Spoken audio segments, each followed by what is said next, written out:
Welcome back. You're watching Daybreak on Citizen Television, and thank you for staying with us here on the broadcast. Your time is always appreciated because you chose to wake up with us. Later, we'll sample some of your feedback.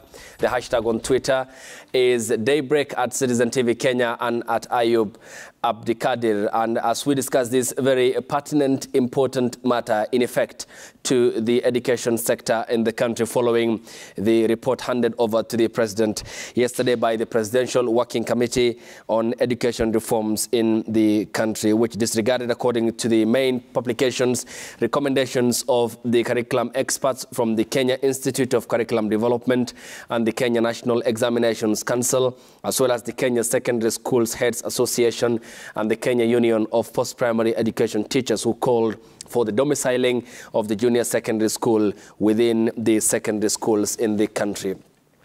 The Standard says CBC shocker for parents and teachers, and after 3 days of sitting national exams, grade 6 learners who concluded their examinations on Wednesday will remain in primary schools for the next 3 years, and their results will only be used to identify gaps in the new curriculum. They are among other radical measures the government has adopted for recommendations from expert and yesterday President William Ruto calling upon the stakeholders to be keen on some of the very specific issues, saying that the rollout all depends on the much-needed synergy among the stakeholders in the education sector. Janet Ouko is education commentator, expert in the field. Good morning, Janet. Thanks for your time and company. Good morning. Always appreciated. And nominated Senator Gloria Orwoba joins us here on the broadcast. Gloria, good morning. Good morning. Thanks for coming, Senator. Asante. Your time is appreciated. Shortly, we'll be joined by former nominated Member of Parliament Wilson Sosion, and virtually will be joined short while by Dr. Andiwo Obondo, who will be making his account here on the broadcast of the report handed over to the President, and this is in regard to the competency-based curriculum and the fate of the learners in grade 6 and the junior secondary school. We'll be getting to the soundbite of the President, who yesterday addressed stakeholders from the sector after receiving a report from the Working Party on education reforms that he formed after his inauguration as the President of the Republic of Kenya. Janet, I come to you first. How a reprieve is this when you look at the content of the report handed over to the President yesterday? Thank you very much. I think the first thing to celebrate is the idea that junior secondary school is largely going to be a day school. You know, I'm a huge advocate of bringing down the cost of education because taking the junior secondary school to our far-flung, secondary schools would have meant that parents really part with a lot of money. And when I listened to the President yesterday speaking, I was really excited to just know that he's one of the proponents of bringing down the cost of education as much as we can, because that has got a bearing towards how people are going to access secondary school. But then again, is a question of looking through what we went through during the campaigns period and just hearing how the same people that really castigated the CBC, I just wonder whether they're going to again do another campaign to just tell the children that really it is not by chance that this system is what is good for you. Because I know a lot of viewers are very disappointed today. A lot of them have really even called me and told me we thought the CBC was going to be scrapped. And I told them it was not going anywhere because the experts' view about the reforms in education sector, I know for sure that at one point, sometimes back, I sat in a forum where we briefed the current president when he was the Minister for Higher Education. Okay. And he did a presentation that agreed that really it was time for us to reform the curriculum of our nation and all the things that are being now currently done at CBC. He agreed with them right there. So I knew that at the back of my mind, we were dealing with somebody who was really very well grounded in matters development and in matters where education should go. And so I am not shocked to see that the current administration has decided that CBC is the way to go. All right. But then again, looking at some of the decisions they have made, and I think we will be speaking about it, because they've tried to really run away from what is the expert's view and what really is the is the quality. You know, the quality issues have been missed out because it's very populist, and it's very easy to say that let us domicile in primary school, because then you are not going to have a crisis when it comes to the number of classrooms and so on and so forth. But really, is that, you know, forward-looking? Is this an interim measure? And you know, in terms of the essence of CBC and what it was meant to do, are we running away from investing so that we get our children the kind of education that we would want them to have? We'll be talking about the infrastructure needed, because this has been also a clarion call from former President Uhuru Kenyatta, who during an address in Mashujaa Day 2021 in Wanguru Stadium in Kirinyaga County called for expansion of the infrastructure of schools across the country. And also yesterday the call by the President William Ruto, who said proximity is important and the distance between where learners are and where institutions of learning are. But Gloria, coming to you, Senator, what's your thinking into this? And the report largely looking, or the dead against, or the deaf ear, the working party turned on recommendations from KICD, for example, the Kenya National Examinations Council, the Kenya Secondary Schools Heads Association, and the Kenya Union of Post-Primary Education Teachers. Did they perhaps listen to some of the concerns that parents had, which is a key institution, and within an echo chamber of them being overlooked, probably before the CBC idea was first mooted? First of all, I want to dispel the notion that this administration during campaigns was against CBC. It was very clear that there were a lot of challenges with how CBC was introduced to, particularly to parents and even to the students. And so at the time during campaign, it was clear that they were going to, that Kenya Kwanza was actually going to take measures into, you know, looking into the challenges of CBC. But there was never a notion that CBC was going to be, you know, discarded. So I think that is just a misinterpretation of some of the campaign taglines. So one of the things that I know that our President William Ruto is actually very, has been a supporter of is the TVET. And when you look at how we approach TVET, it is purely based on competencies. It's purely based, it's actually what we're trying to do with our education system to ensure that we're not churning out graduates just for paperwork, but they are actually matching, you know, the job industry. That, you know, when you actually complete even high school, you're able to be employed somewhere or to be able to have transferable skills from the theory that it is that you're learning. So the notion of having discarding CBC as a campaign tag was never there, but for sure, one thing that Kenya Kwanza recognized was that there are challenges and we're going to deal with them. Some of the challenges were that it was proving to be an expensive curriculum, because the way that it was introduced was that, you know, for sure we are transitioning from 844 curriculum into competence-based.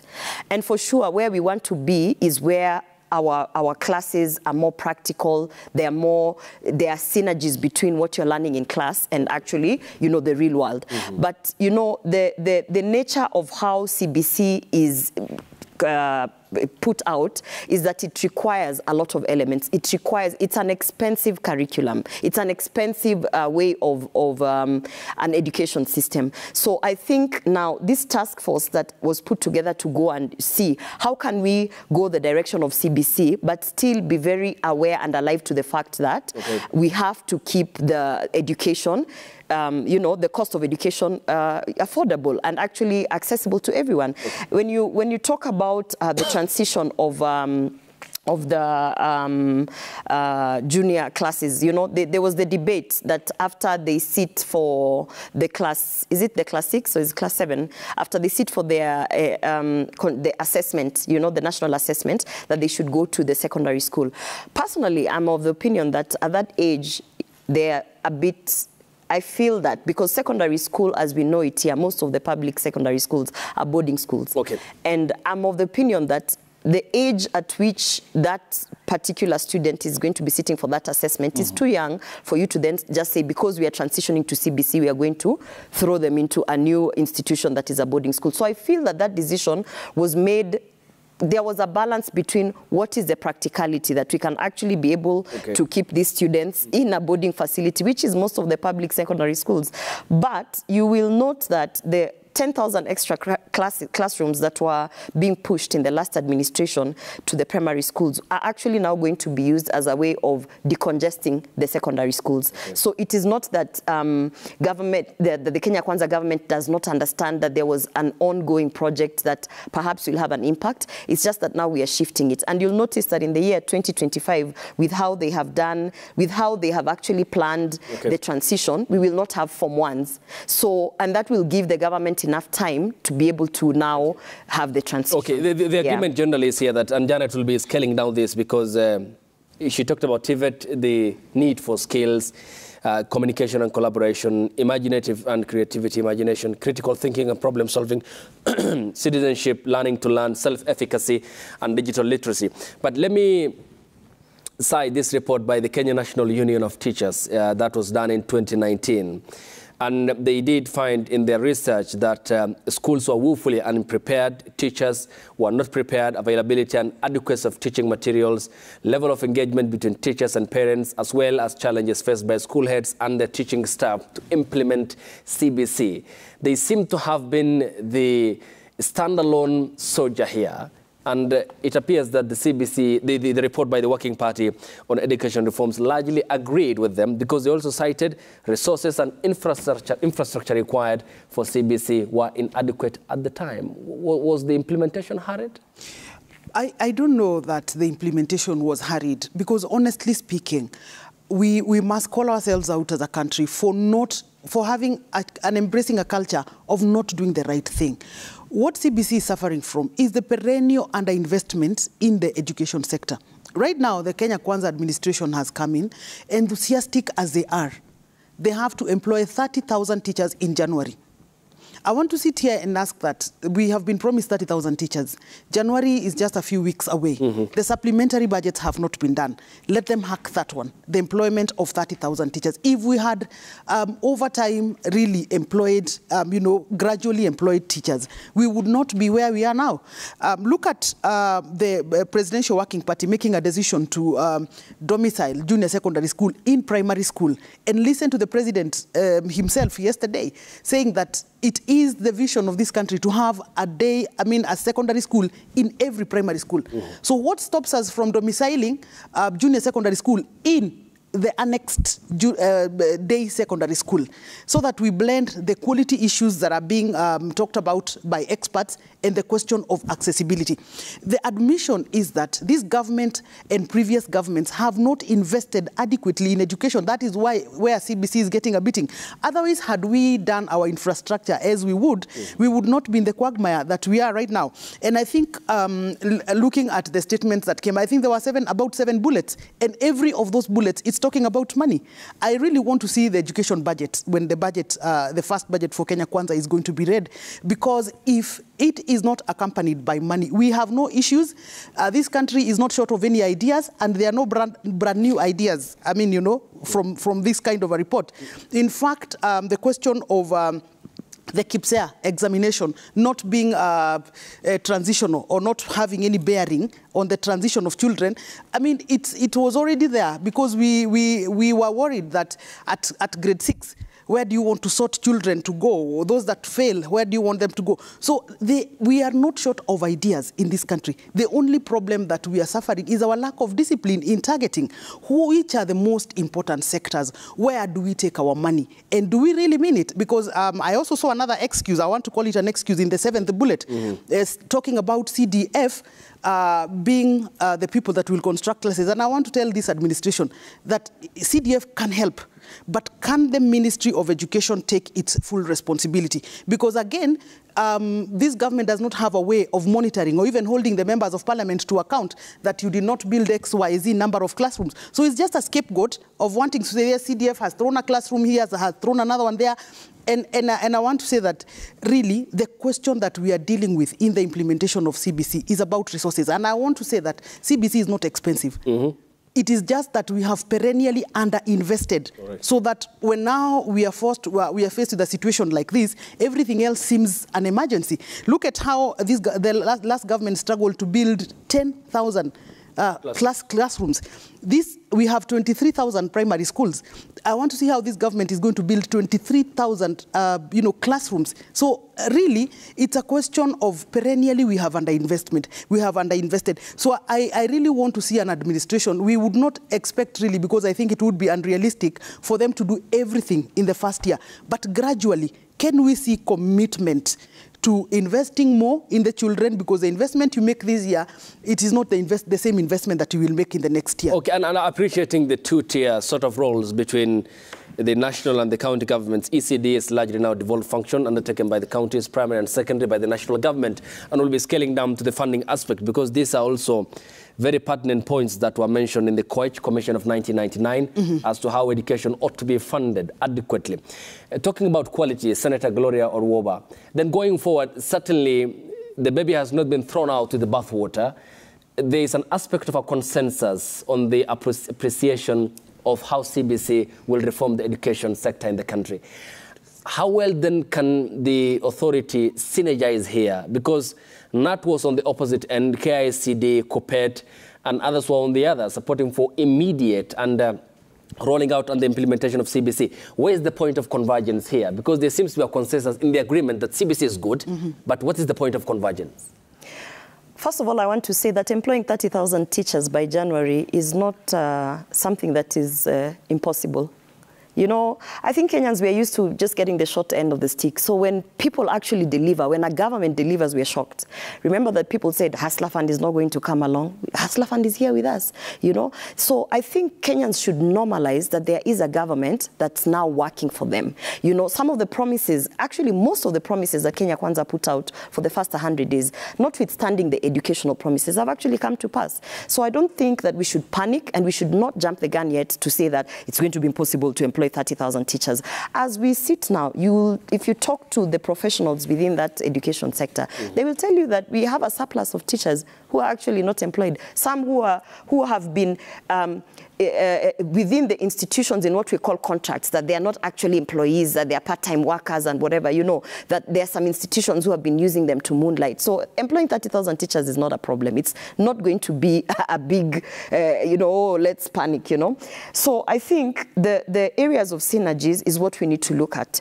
And if you are going to try to be a change maker within this education sector and actually assist the Kenya Kwanza government, what you should understand is that there is a team that has been put together, led by the minister, that are working 24 hours around the clock. So the issue of the budget and I agree, actually, I agree with you that education has been underfunded, and we have not been intentional in terms of actually, you know, investing in the infrastructure that we need for education. It has not been an intentional approach in the past administrations.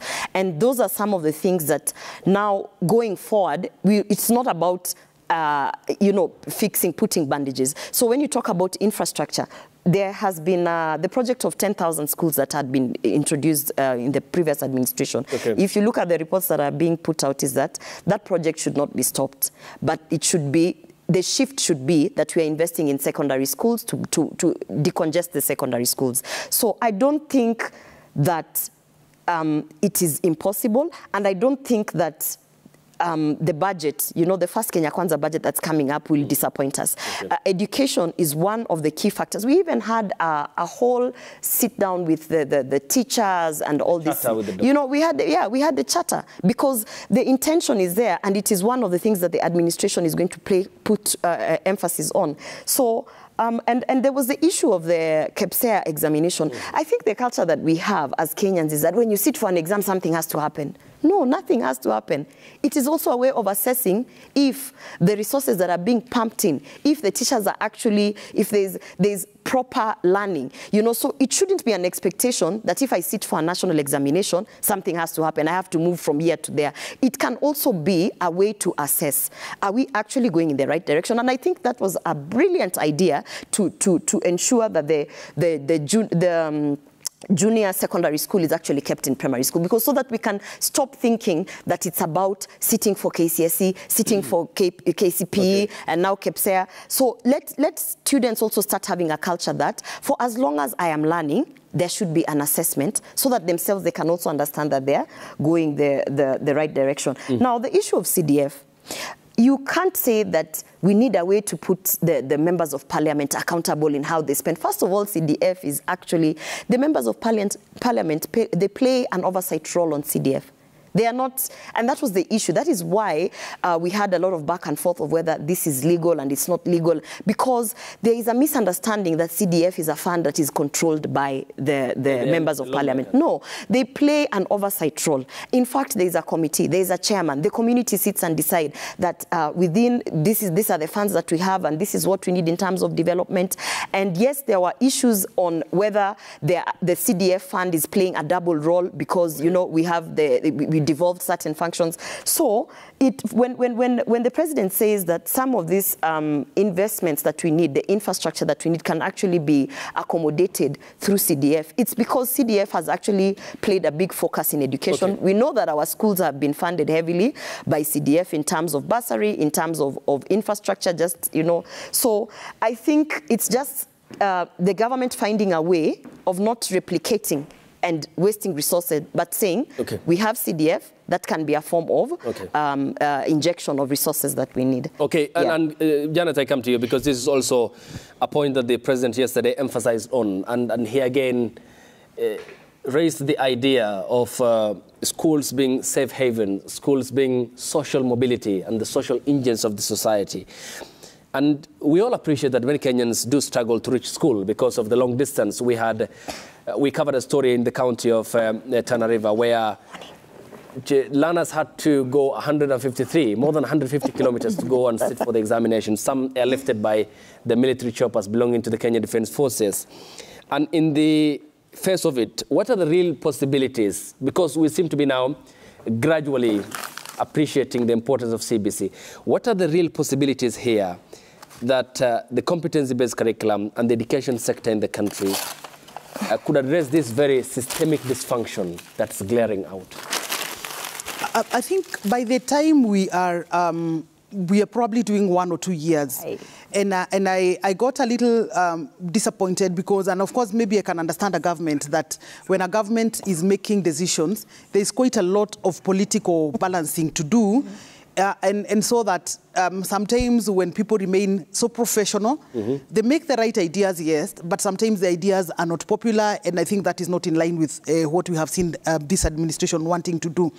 For me, I know I will be vindicated in the future, like I have on so many occasions. Day schooling for secondary school is the way to go.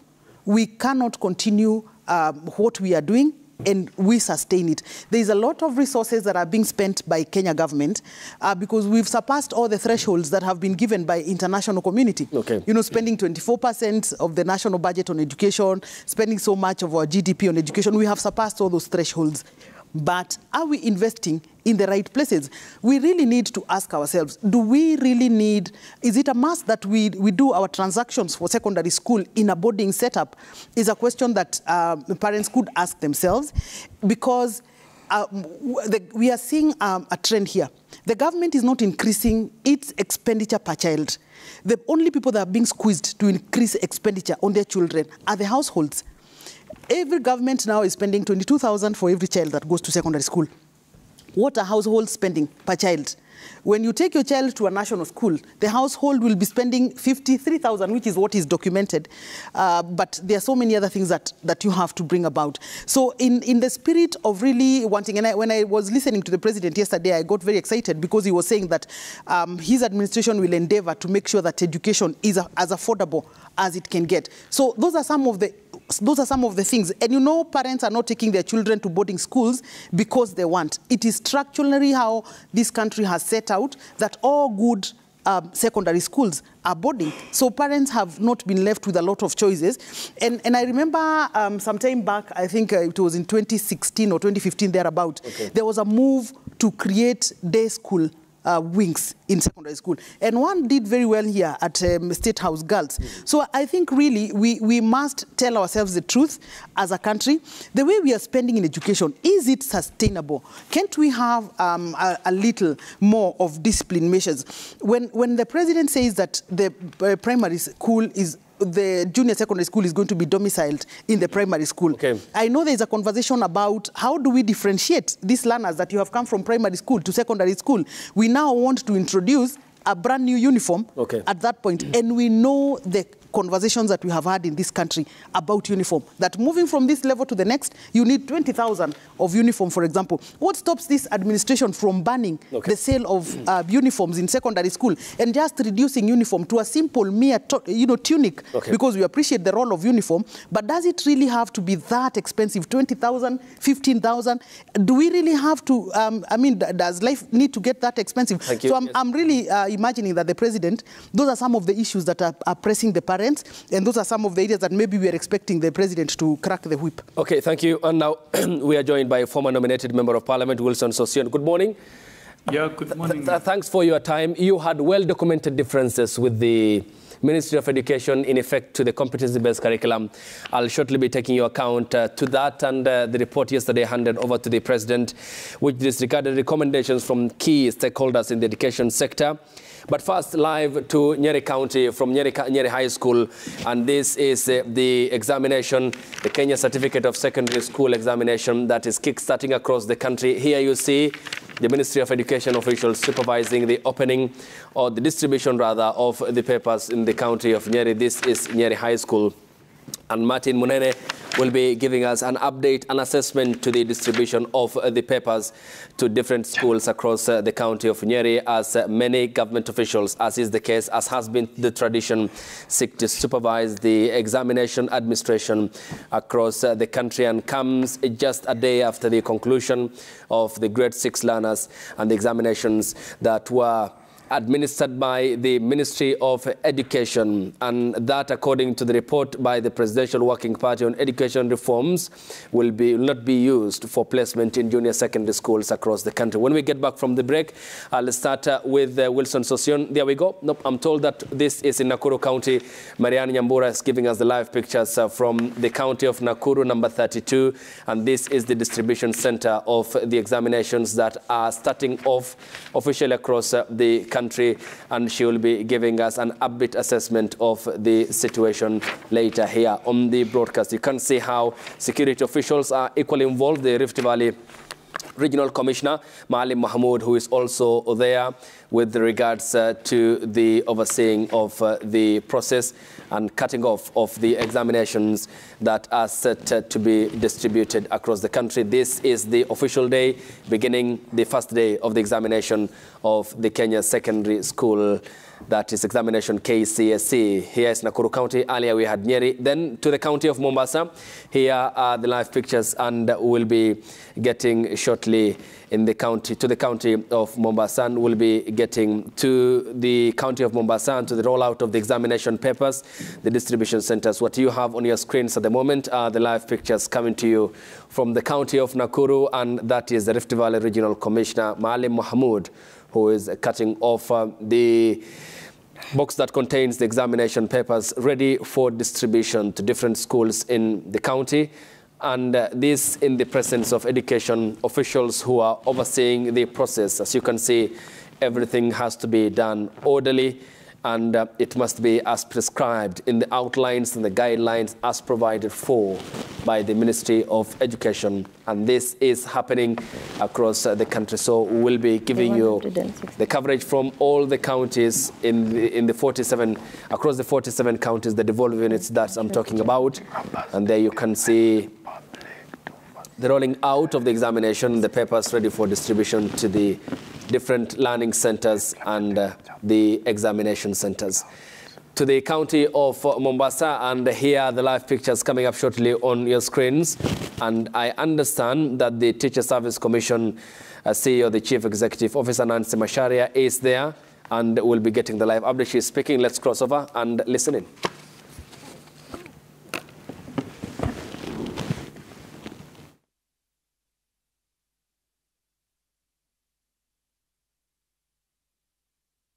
Technical glitch. This is the Chief Executive Officer of the Teacher Service Commission, one of the key stakeholders in the education sector in the county of Mombasa, overseeing the distribution of the papers. Let's listen in.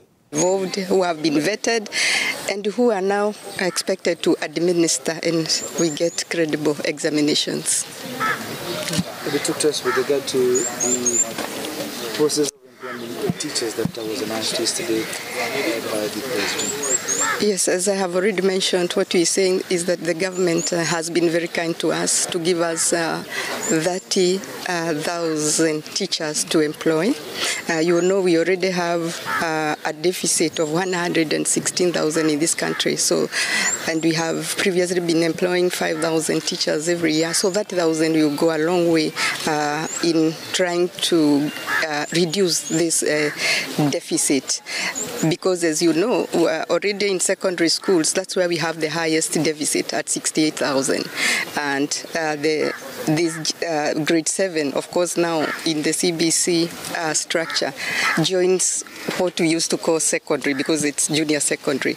And therefore, we shall use some of these teachers for the junior secondary, as well as we have some for primary schools.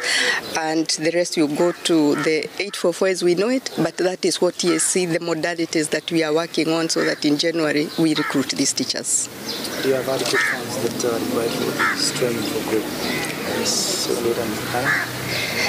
Grade 7, yes, we have money because remember we started training before the working party was put in place. We had when the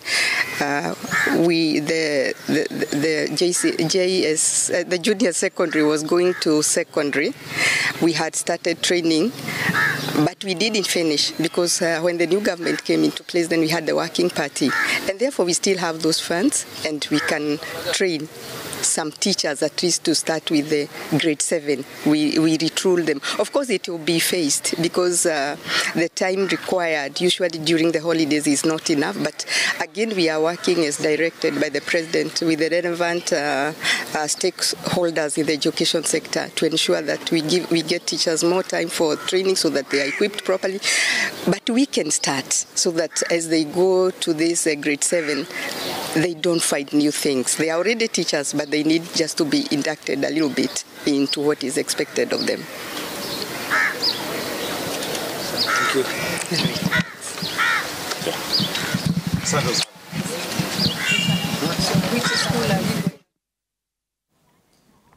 That is the Chief Executive Officer of the Teacher Service Commission talking about the money, the availability of the funding, the training of the teachers, saying the direction given by the Presidential Working Party on education reforms on the absorption of 30,000 teachers by January next year. That is in under their 28-29 days.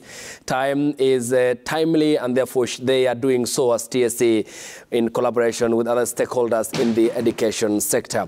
When we get back from the break here on Daybreak, of course, as we welcome your contributions as well here on the broadcast, the hashtag on Twitter is Daybreak. The SMS code is 22422 at Citizen TV Kenya and at Ayub Abdikadir Abdi.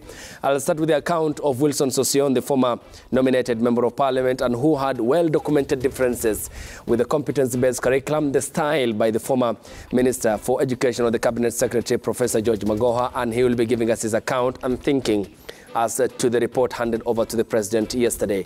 And later we sample some of your feedback on the Twitter handle. Stay tuned.